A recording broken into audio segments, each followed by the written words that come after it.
રાજકોટ ગ્રામ્ય જિલ્લામાં થોડા દિવસ પહેલા જેતપુર સિટી પોલીસ સ્ટેશનમાં અને જામકંડોરણા પોલીસ સ્ટેશનમાં એક હની ટ્રેપની ગેંગ વિરુદ્ધમાં 2 ગુના દાખલ કરવામાં આવ્યા હતા. એમાં છેલ્લી આરોપી પ્રિયંકા ઉર્ફે પીહુ ગોણિયા, આ મૂળ કાલાવાડ જામનગરની રહેવાસી છે અને હાલ આ એજી ચોક પુષ્કરધામ રાજકોટમાં રહે છે.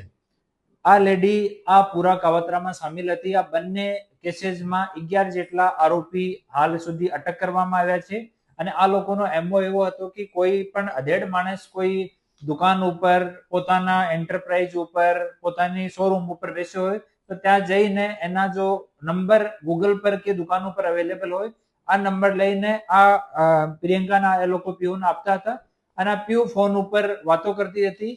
એની વાતોમાં કોઈ ફસાઈ જાય તો પછી બીજી છોકરીને એની સાથે મળવા માટે એ લોકો મોકલતા હોય અને જ્યારે આ માણસ મળવા માટે આવી જાય આ ચક્રવ્યૂહમાં ફસાઈને ત્યારે બીજા 4-5 લોકો જઈને એની સાથે મારકૂટ કરે, બદનામીનો ભય દેખાવે, પોલીસની ધમકી આપે, રેપના ગુનાની ધમકી આપે.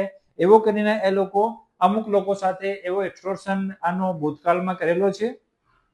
આ બંને ગુનાઓમાં આ આરોપીની ધરપકડ કરવામાં આવી છે અને આ મીડિયાના મારફતે હું અપીલ કરું છું કે એવા કોઈ પણ માણસ એના ભોગ બનેલા હોય તો આપ અમારા કોઈ પણ પોલીસ સ્ટેશનમાં, એસડીપીઓ કચેરીમાં, અમારી કચેરીમાં આવીને સંપર્ક કરો. આપનું નામ એકદમ ગુપ્ત રાખવામાં આવશે અને આ જો એક્સટોર્શન કરવા વાળી ટોળકી છે એના વિરુદ્ધમાં ઓર કડી કાર્યવાહી કરવામાં આપ લોકો અમારી મદદ કરવા માટે સામા આવો.